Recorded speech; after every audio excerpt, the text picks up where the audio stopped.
Well, I am thrilled that you guys get to hear from who my kids affectionately call Papa Mark, but who the majority of the world knows as probably the smartest, most passionate individual about the immune system, especially when it comes to the benefits and effects of raw dairy. This is Mark McAfee, who is the founder and owner of still, I believe, the largest raw dairy farm in the world.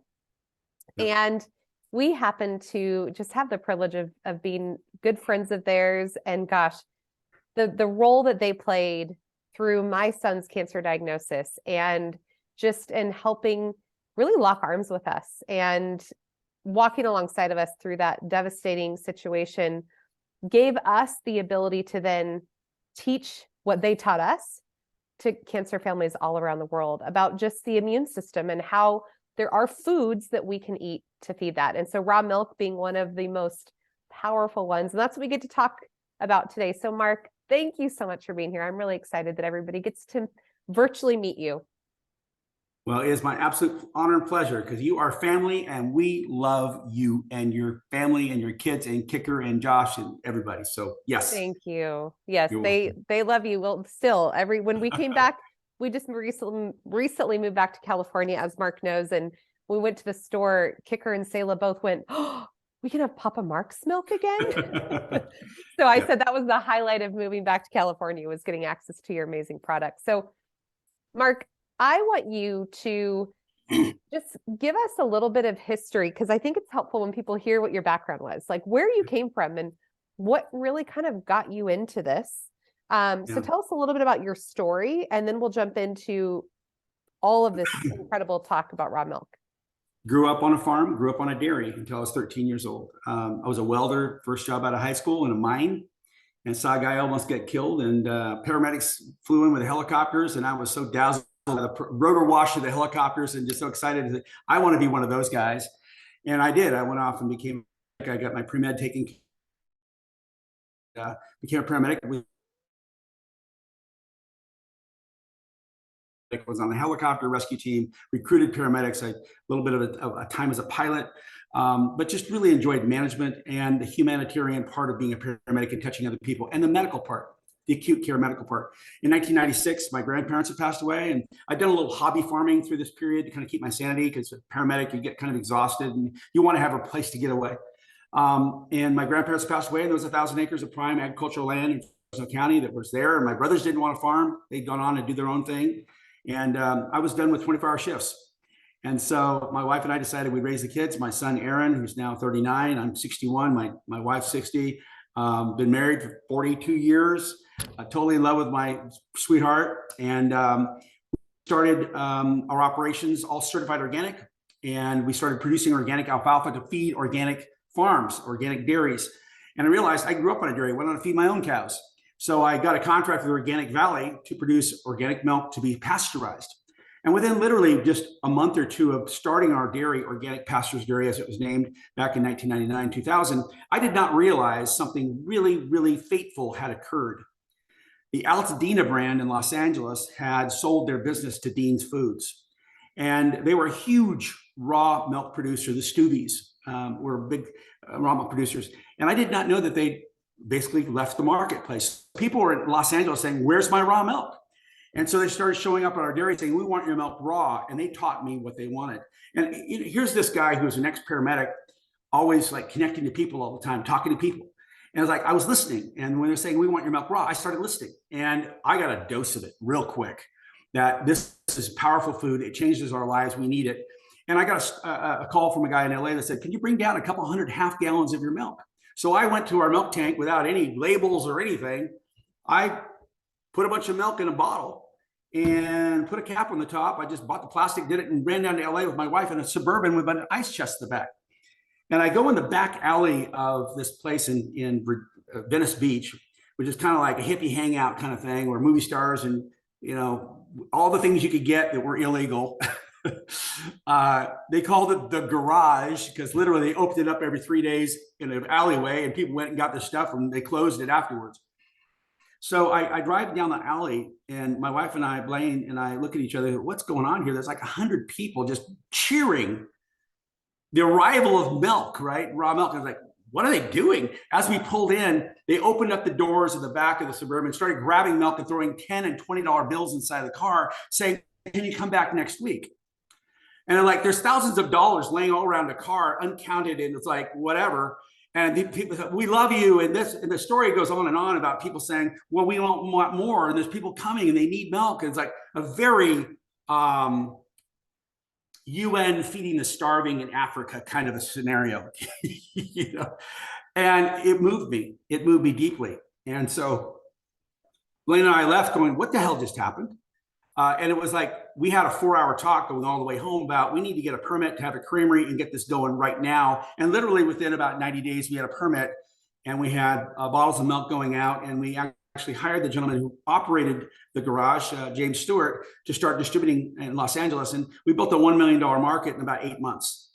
And Whole Foods, the classic quote from Whole Foods when they carried our product was, how fast can you drive that down here?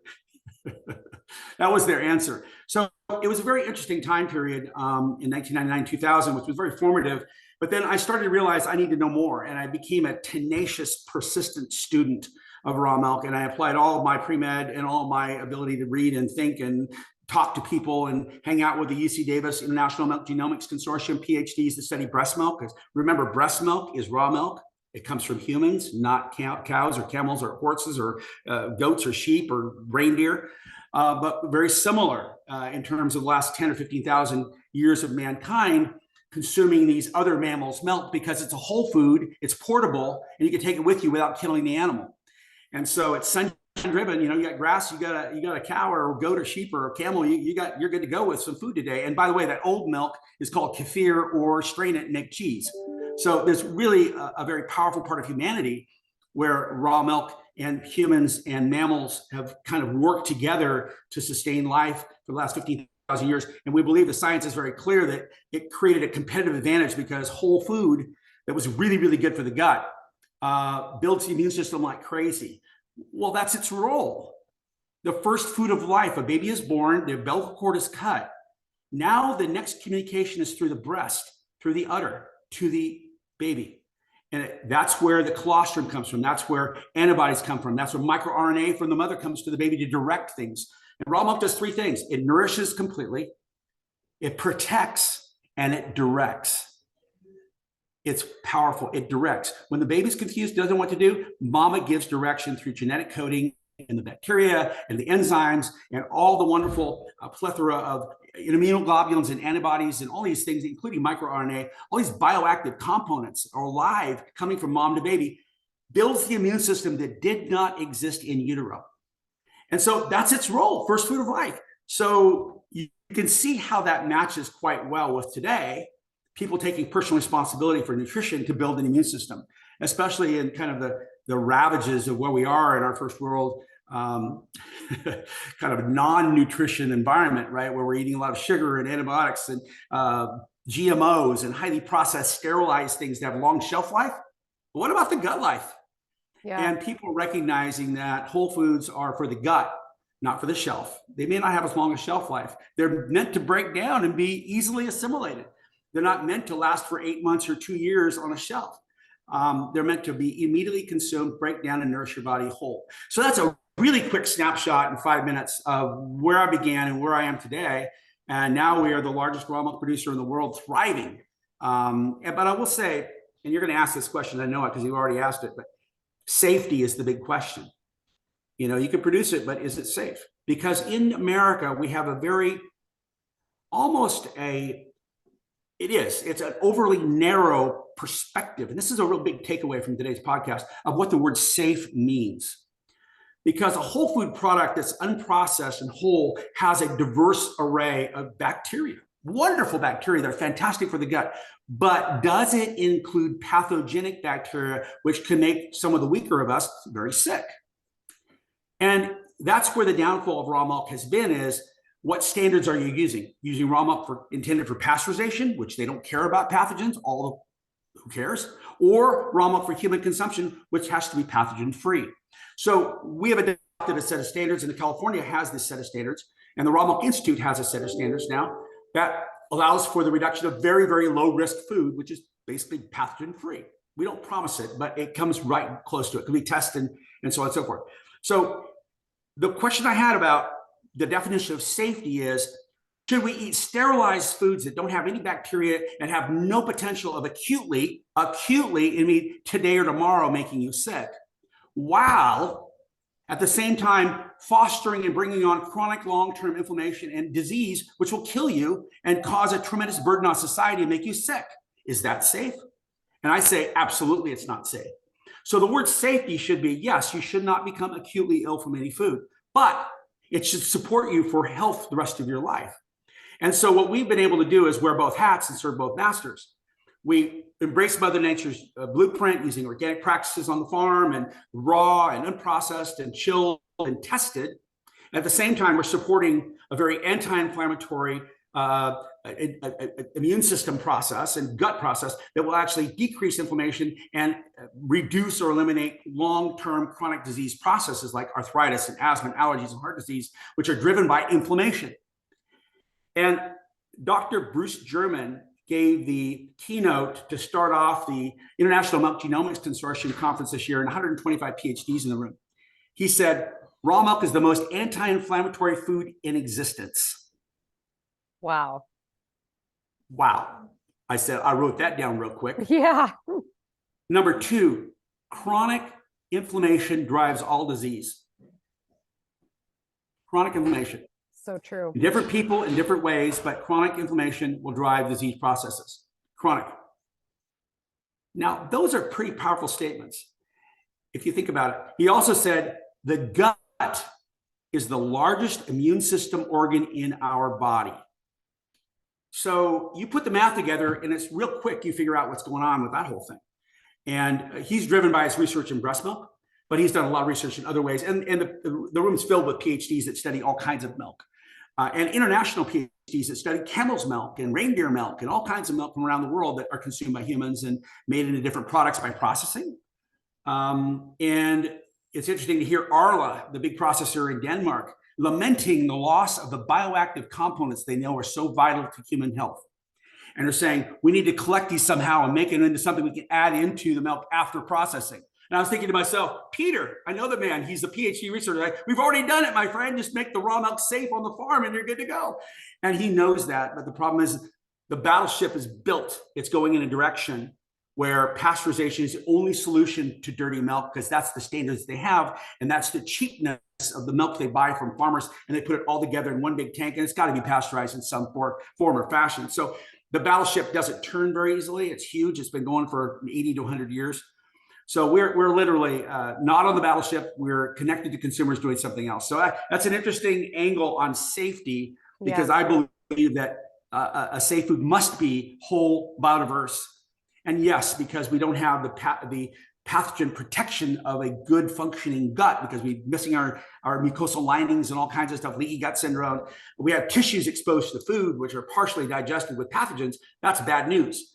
So we need to make sure that we rebuild the gut so it works right. The mucosal linings are rebuilt, and we have the diversity of all the bacteria and all the food that feeds those bacteria, which are the whole foods.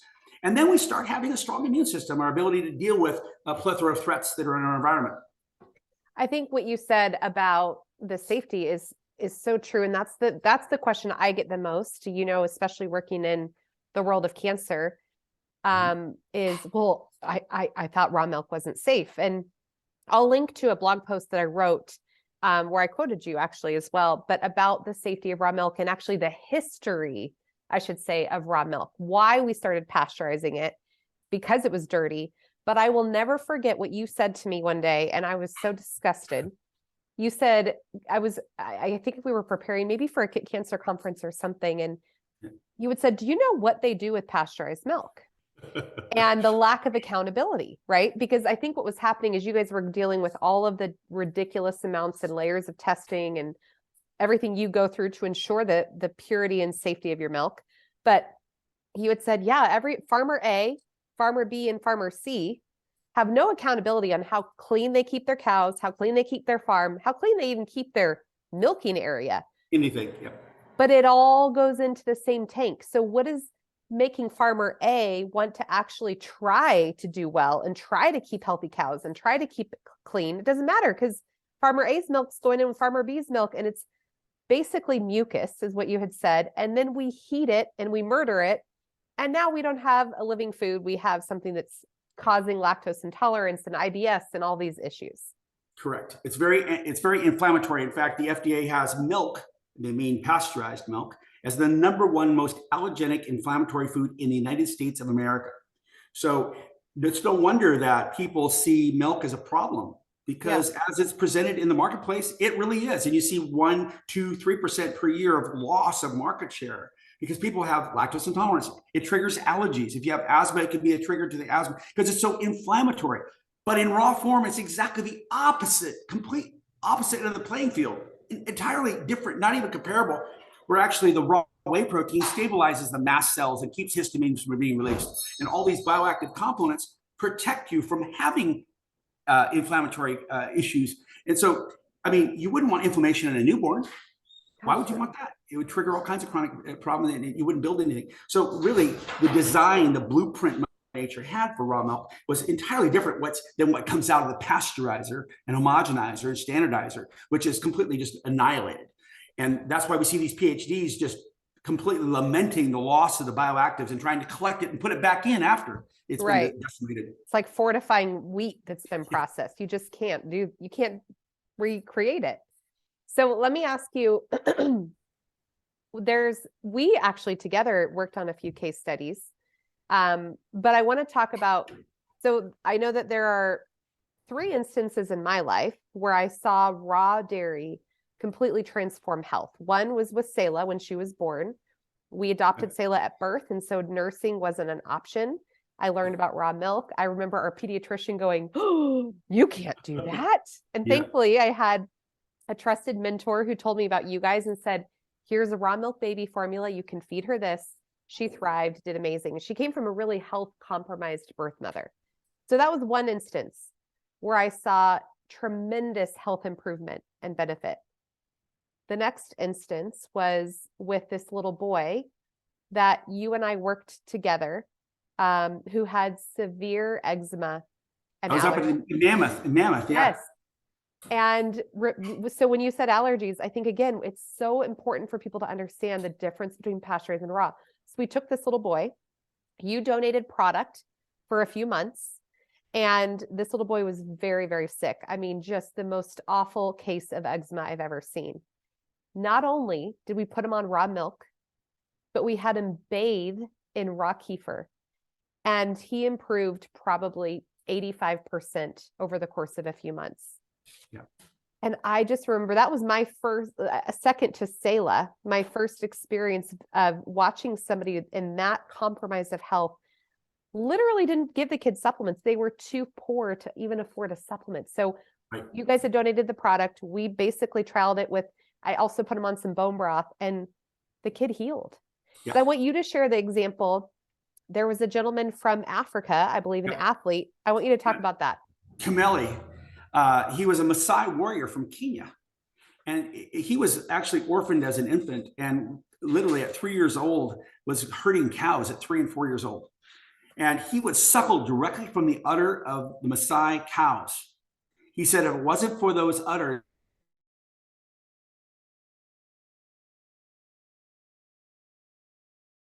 and he was kind of mentored by a local physician who saw him and kind of put him under his wing. But he went through the whole Maasai warrior thing and staying out and hunting lions and doing whatever they do as Maasai.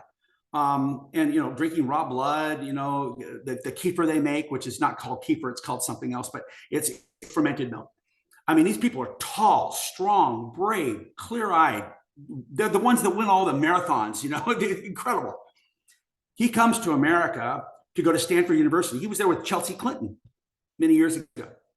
And in fact, he's got a picture with Clinton and Chelsea and everything in the graduation. But anyway, Kameli, he works for the UN now and does a lot of outreach to Africa. But Kameli, after a couple of years here in America, had no idea of what nutrition was at all.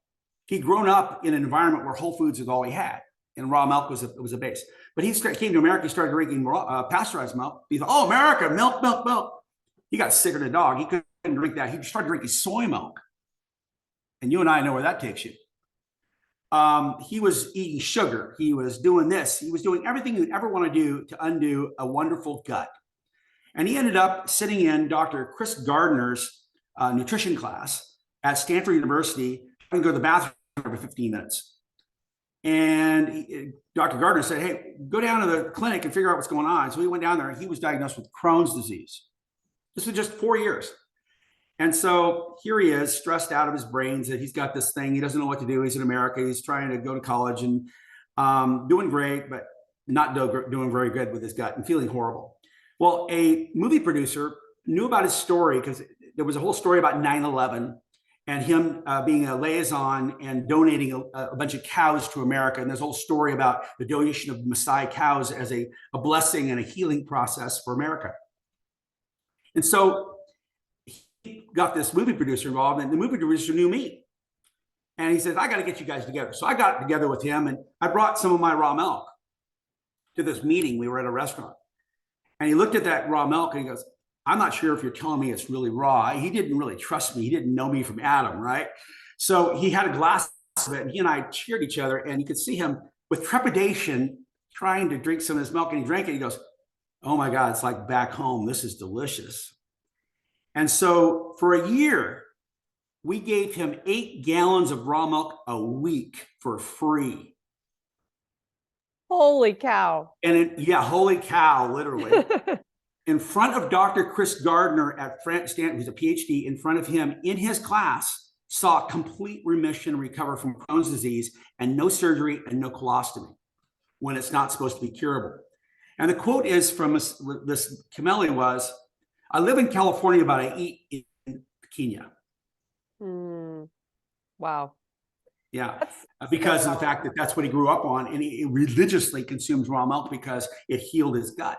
It changed the microbiome and conditions completely, where the inflammation and soy and all that kind of crap was all just completely dismissed from his diet. And he relied literally on just a few things and literally healed his gut.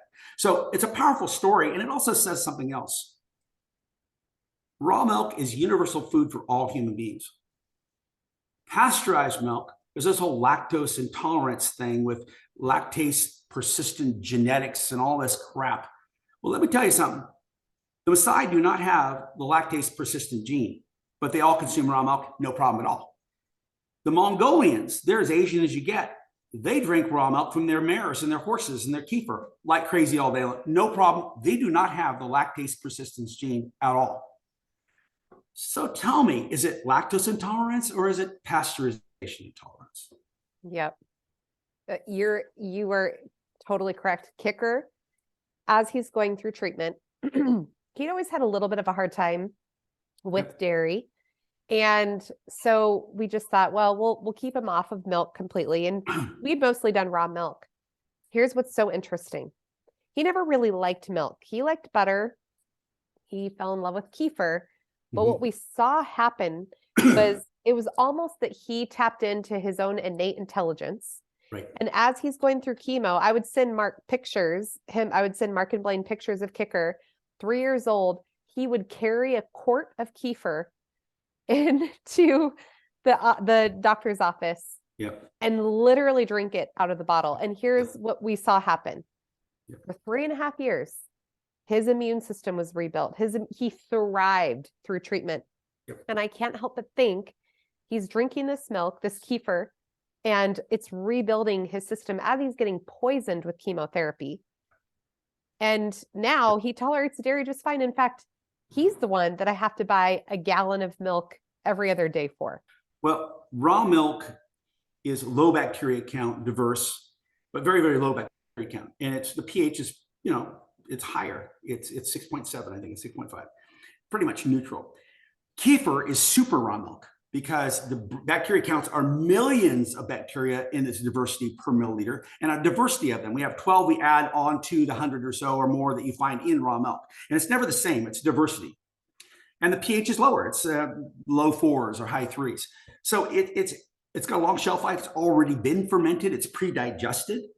And I believe that through the history of mankind, that more people probably drank a kefir-like product than they did raw milk because there was no refrigeration available. So the farmer would milk the cow into that container that probably wasn't very clean, that had bacteria from the last batch. And therefore, that was the mother culture to kind of seed in the building of a fermentation process. So you would let that sit warm because it wasn't chillable, because they didn't have any chilling process. And that would ferment in literally 24 hours into something that was clabbered or kefir-like. And that was really what sustained people, because you could keep that milk for weeks. You could make cheese out of it by putting it through a cheesecloth and adding some sea salt, and you had yourself a beautiful cheese that would last forever, literally. And so kefir is a superfood. It is a super powerful raw milk power food. It really, really is, especially with the gut, because the gut thrives on the diversity of bacteria and the food that feeds it. And raw milk has the food, the lactose and other sugars, and it has the diversity, and those feed each other, and as they're supposed to. Because remember, babies thrive on just mother's milk alone, nothing else for months. And so it's a whole food by definition. So Kicker's story is one that can be replicated for other children that are being challenged by cancer and other disease processes as well. Cancer is a decimating, emotionally terrible kind of thing to hit your family. The angel of your life is hit, and the family just crumbles. It's decimating emotionally. I get choked up even thinking about it, as you know. And so, one of the things that's interesting about raw milk, Dr. Annette Jewett, who's a cancer researcher at UCLA, she's a PhD, she teaches medical students about this. She's at the Weintraub Dental Cancer Institute place down there at UCLA. You can Google her, Dr. Annette Jewett. She said, it's very interesting to know that cancer comes from stem cells that are not being directed by genetic information. They emerge, they're going, what do I do? I'm here to do something. And there's no genetic information to direct them. They'll become a tooth or a hair or an eye or whatever it's supposed to do. They're sitting there going, oh, I'm going to follow this really bad influencer called the cancer direction, some weird thing that's over here, versus being directed to do what they're supposed to do. And so bacterial diversity of bacteria plays a very big role in putting these stem cells to task, giving them the genetic coding at the cellular level to go to work and do the right thing, versus being confused in this plethora of disinformation from this low bacterial load, kind of the sterile, it's not sterile, but I mean, it doesn't have the genetic diversity to go about doing the job it's supposed to do. So that's really at the very basic level of how cancer pops up and goes to work doing the wrong things. So if you want to reduce that risk, provide the genetic information to direct stem cells on what they're supposed to do versus what they might end up doing because they're not being directed properly. And that comes from Dr. Annette Jewett out of UCLA. I think that's kind of an oversimplified way of looking at it, but it is a good way of kind of rationalizing the fact that a good gut microbiome with a diversity of bacteria and the food to feed it is a good first step. And that's not to guilt any parents that have a child that they're trying their best with. That's not to do anything like that. Just saying, this is the basics. And so that's on the prevention side. On the healing side, or the challenge of thriving after, you know this, you kind of have to embrace whatever you can get out there. And you're going to have chemo, you may have radiation, you may have surgery, you're going to have holistic stuff, nutritionally dense foods, you're going to have all kinds of stuff. By the way, the last part I said, all the nutritional is not really part of the protocol for cancer. They just go kill.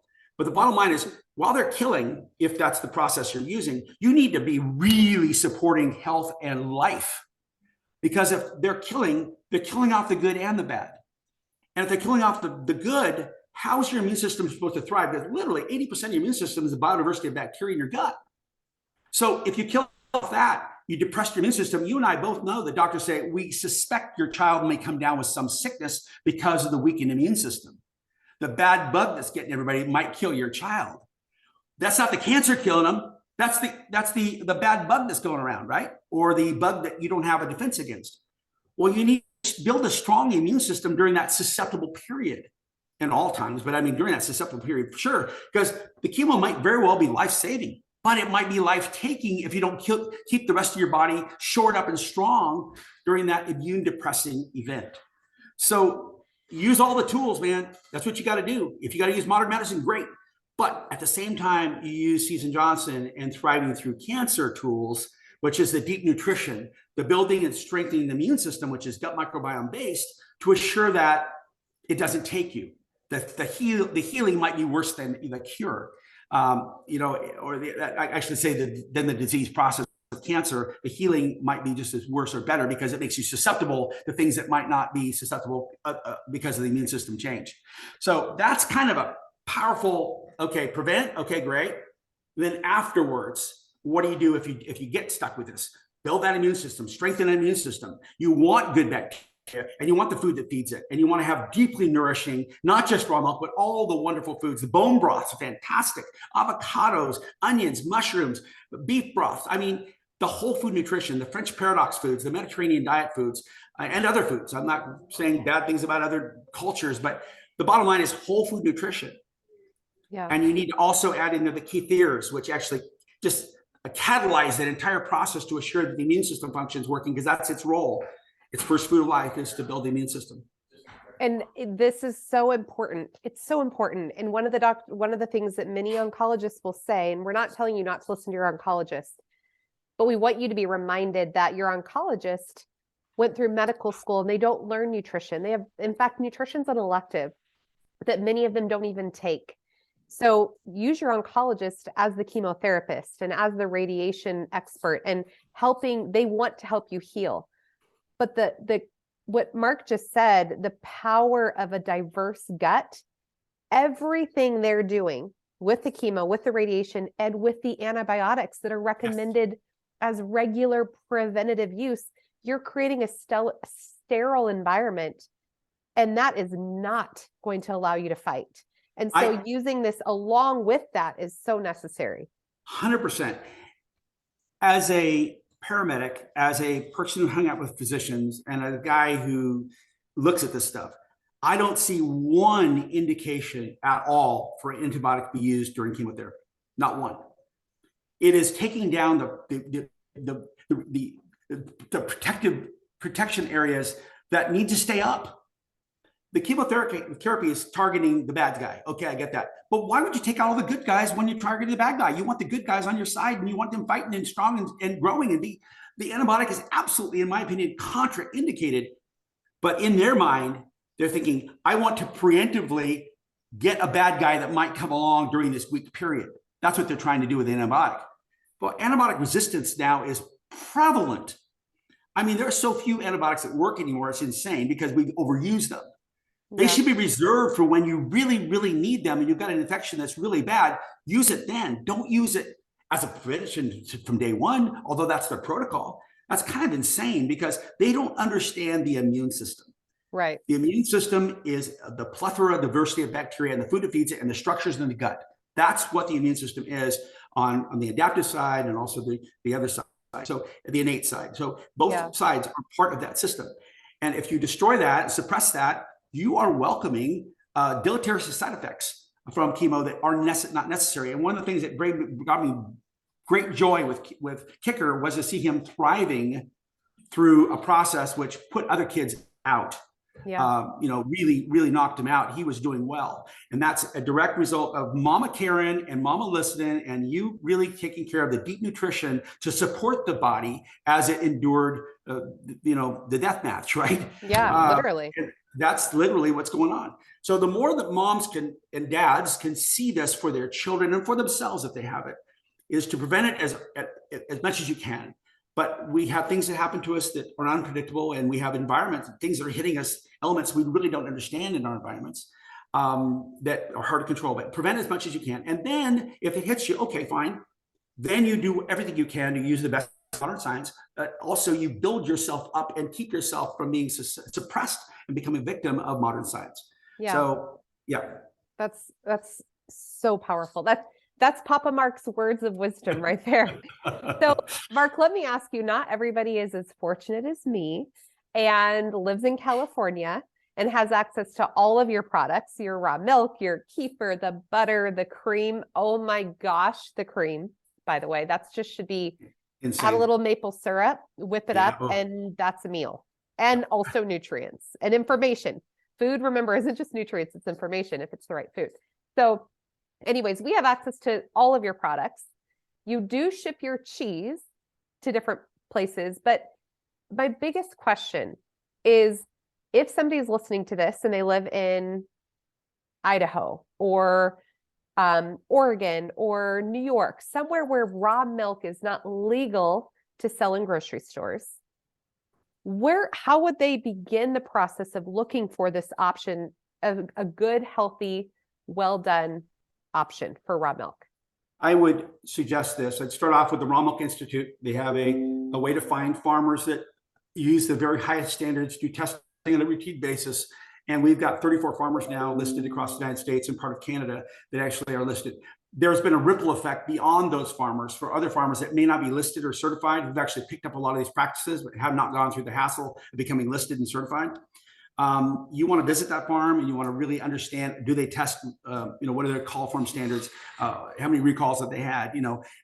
What's it taste like? What's the shelf life? And you can always call the Raw Milk Institute or email us, and we will give you direction on perhaps the kinds of filtering questions you can ask of that farmer to make sure that they're going to be appropriate for your family to consume. In California, Washington, Arizona, there's 6 or 8 other states, raw milk is legal and it's monitored by the state. That means a little bit. It doesn't mean that much because the state standards, they're not really the farmer. They really don't know what's going on every day. So you really need to know the farmer. And so I know there's some cow share operations that are doing fantastically and do a great job using the standards for raw milk. The other thing is this. Josh is over here. Come here, Josh. Josh is my son-in-law. Kaylee's son. You met that. Hi, Josh. Yes, I know Josh. It's a podcast. How you doing? Good to see you. He just gave me that item right this. there. This is hot off the press. Ooh. I don't know if you can see this or not, but this is a minefield for me to speak about, and I'm going to select my words very carefully. Okay. We have approval after a 3-year courting with the FDA, and after a year of working with Sprouts, that raw milk kefir for pet food is now available nationally. Oh, this is amazing. Yes. Oh now, my gosh. The FDA does not allow us to promote it as a human food product. However, I will say that this product and this product are exactly the same with the same human consumption standards. It just has a different label. So that any intelligent person can do the math and figure that one out. Your pets are going to love it. And so there you go. And as a consumer, you will also love it. I can say that. Well, that's exciting news. What we're saying is the FDA busted me 10 years ago for, quote, misbranding our product as pet food for human consumption. Well, this is pet food for pet food consumption, but it's exactly the same as what has a label on it and here is sold in California for human consumption. So they can figure that out and do what you want, and your pets are going to love it too, because the pets need to have the same kind of digestive health systems as we do. They're not much different than we are. And so when you feed them sterile food, they fall apart. You need to have it for your pets. So that said, that's really important. That Sprouts, is huge. It's nationwide in all the Sprouts stores, which is 300 and how much?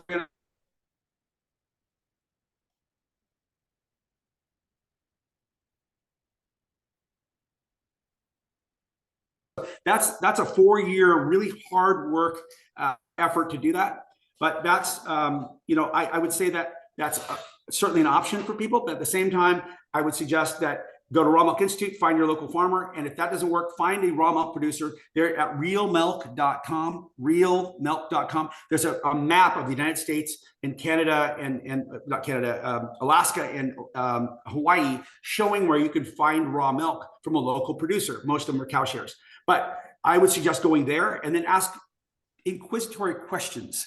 Be very inquisitive about what's going on and ask us. We can help you help that farmer do well for you. So, I was in Hawaii a couple of years ago doing a presentation with the National Farmers Union, and I knew that Hawaii didn't have raw milk. And I asked the guy, I said, hey, is there raw milk here? He said, no, not legally, but it's down the street about 2 miles. So I haven't ever been anywhere where there wasn't raw milk locally because people want it. Mm-hmm. It's just a matter of finding it. And I went and visited the farmer, and he says, yeah, we know all about you. We just keep a really low profile because they'll bust us if we talk about it. But we have a cow share here. They have 3 cows, and I watched them do the whole thing right there, just down the street in Maui. So that's a very strictly prohibited raw milk state, and I found it very quickly. So I think it's available. You just have to find it and be dedicated to going and getting it. Yeah. And I think what you said about visiting the farm, that's when we were in Oregon for the last 4 years. We tried a few actually, and then with your guidance and the Real Milk Institute, we were able to find one that was recommended. And we, even though you recommended it, we still wanted to see, and you told me what to look for. Like, is the milking area clean? Yep. Are the cows on pasture? What does it look like? Is it something that you would want to eat? And that's important. To quote Mr. Pat Kenley, who used to be the director of the California Department of Health. He's retired the last few years, but back in 2011, 12, when we were actually forming the standards for the common standards that we were going to train farmers, he said, look for kitchen clean. Now, that depends on whose kitchen you're looking at, but Right. the idea was a clean kitchen. We're not looking for sterile. We're looking for a clean kitchen. And if you find that in a conscientious person who's producing raw milk in a clean kitchen with rapid chilling and healthy cows and then you're going to be okay. Yeah. And listen, for those of you listening that maybe you don't even really enjoy milk. Milk is something you're like, ooh, I don't drink a cup of milk. Yeah. I hope you took away from this that you need to look at this. I say this a lot about different foods and tastes. Like, if you reprogram your brain to realize that food is medicine, food is also information, take that milk, and you don't need to drink a cup, mix it in a smoothie. Yeah. Take that kefir, take the butter, take the cheese, and cook with it. Get creative. Like, this it's medicine. It is so powerful. And so using it and looking at it that way. Here's something that a lot of people don't know about raw milk, which I think is fascinating. And I didn't know about it until about 5 years ago. And I know more and more now because I really concentrated on it. But the bioactive components, the valuable, wonderful elements found in the lactoferrins, the lactoperoxidases, and the microRNAs, and all these great things that are killed off in pasteurization are carried on the butterfat cell.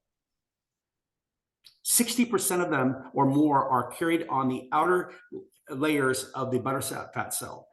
That is the carrier. The fat is the carrier. So when you have skim milk, which doesn't have any fat, spray dried, ultra processed, and put into baby formulas, makes you want to cry.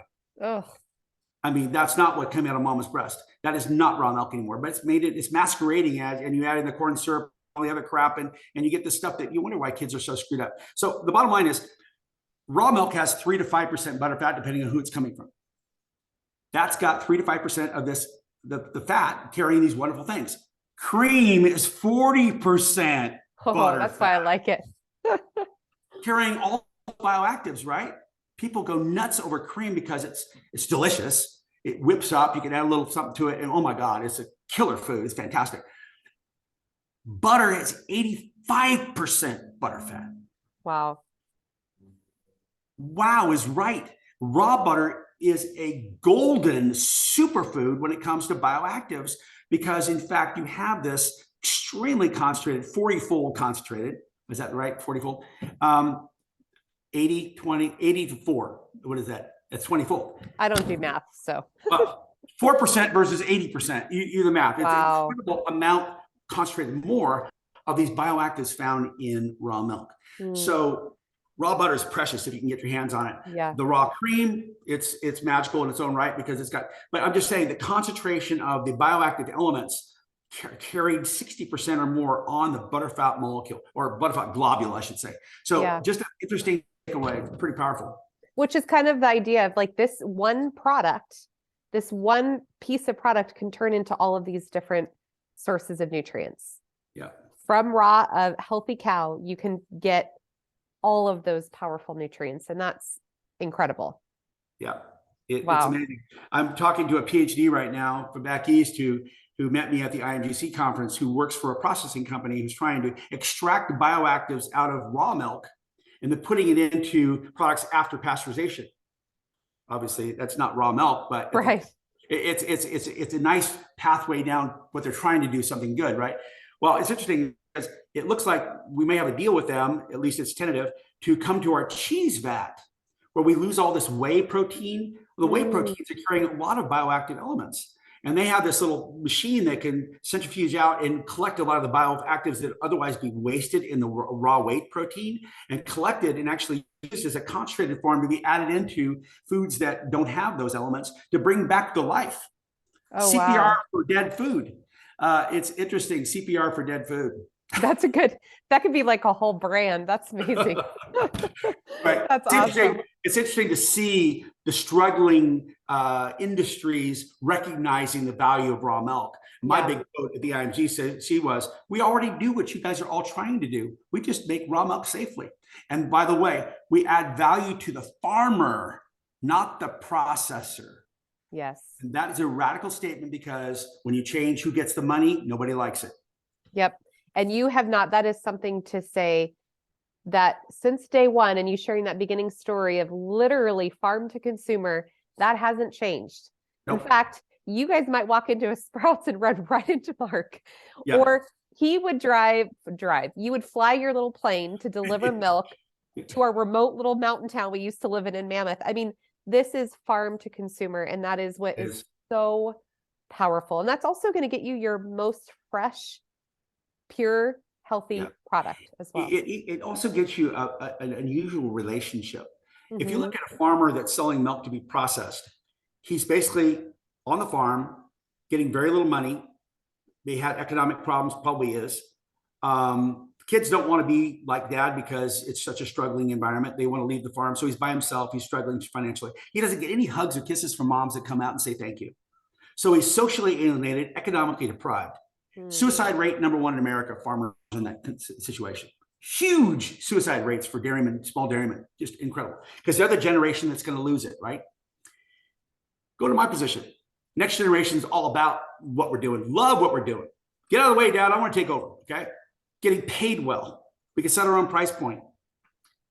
We also have the hugs, the kisses, the thanks, the touring from the consumers that say, I want to know my farmer. So you're not socially alienated. You're not economically deprived. You're alive. You're on fire with excitement and joy and purpose. Getting to talk to Susan Johnson, my beautiful friend Susan Johnson, about how to help people prevent cancer and recover from it and thrive during that process. What a gift. That is a wonderful, wonderful new hope for farmers to connect to consumers. And I know all of our Raw Milk Institute small farmers, some of them are 5, 10 cows, up to 100 cows, all over the place. They're getting that same kind of thing. I love this we project, not me project, where all of us can thrive. I think it's powerful. It's really, really good. That's so beautiful. I love that. And thank you. That's such a beautiful way to end this discussion. But here's the problem. I think we have about 4 more hours that we could discuss this. So I'm going to probably have to have you back on.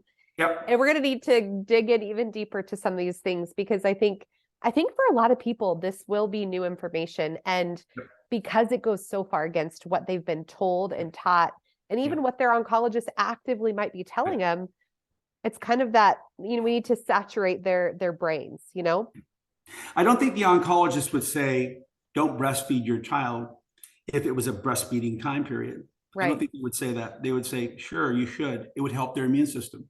Yep, you're exactly right. But when it comes to 18 months later, raw milk, because their education talked about dark ages of the 1870s, 1880s, and 90s, where yes, there was some serious problems with some raw milk. The raw milk out in the countryside and fresh green pastures and clean water and sunshine was probably really good. And I know for a fact, a lot of it went to the Mayo Clinic under the AAMMC standards, the American Association of Medical Milk Institutes, with Dr. Coit. But yet the filthy milk from downtown Boston, New York, and Philadelphia, which was being fed distillers' grains and filthy water and tuberculosis, that stuff was filthy. It needed to be cooked right now. To keep killing people. Well, that won out because that means you could capitalize on filth. What we're talking about is healing people through cleanliness, but yet you assure the blueprint of life in the product without decimating it through heat. Yeah. And so not only is it healing, but it can be, I should say, is it safe, but it can be incredibly, incredibly healing. Yes. Mark, before we go, I want to ask you, is there something that has been inspiring you lately? Just something that you feel like has been, I don't know, just making you excited? It's not associated with raw milk, but it is a little bit. I've always loved to fly. It's just freedom with the ultimate responsibility keyed together. It really keeps my brain engaged with thinking and looking at nature and looking at weather and looking at mechanical things, just a million things that keep things safe. I've been flying for the Young Eagles program for the Experimental Aircraft Association of America. And the Young Eagles are kids, 8 to 15 years old, that want to become pilots or have it, I thought maybe of like that. And every month I go fly 8 to 10 of them. We all get together as pilots in Fresno and we fly them up. And to talk to them and encourage them and mentor them and give them hope and give them vision and give them someone to look forward to and give them positive pats on the head and put them in an airplane and take them up 2,000 feet off the ground and show that, you can take full responsibility and you can also actually be free as well. And it's amazing how many of these parents that I see, because every kid comes with a parent. Oh, I love your products. That's awesome. 2 degrees of separation. You. I know you. I've got a sticker on my plane that says raw goodness, and it's like, then we have a whole conversation. How do you find out about raw milk? And they found out that I am the CEO of Raw Farm, Organic Pastures, and their kids are flying with me. And I just took the kids up, and yet there are consumers, and there's a love affair. And That's it's like, so cool. it's so fun for me to mentor children and also provide hope and nutritional stuff when I can, and continue to work with Raw Milk Institute. It's very exciting to see other farmers be able to rejoice in that farm to consumer relationship. So flying's kind of fun. I really enjoy that with kids. I love that. That is so cool. And we've had the privilege of flying around with you a little bit too. We'll do it soon. We'll do it again. Yes, that sounds like a great plan. Well, Mark, thank you. This was such a gift. And like I said, I think we're going to have a lot of people saying, encore, we need him back. Yeah. So we will definitely make sure to have you back. Well, I appreciate that. David Gumpert's website, I post there once in a while. He just posted today the 30 things that I am sharing with others that I learned from the International Milk Genomics Consortium meeting. And he did a nice job of editing it and keeping it concise. But yeah, I invite people to go to his blog and look at what posted there, which was my article. So awesome. We'll go ahead and link. We'll add some of these links into the show notes for sure. Well, thank you so much. It's great to see you. You're gorgeous. You're wonderful. You're bubbling over. I love it. Even though I'm finishing off a cold, the raw kefir actually helped me kick a lot faster than normal. There you go. There you go. Thank you, Mark.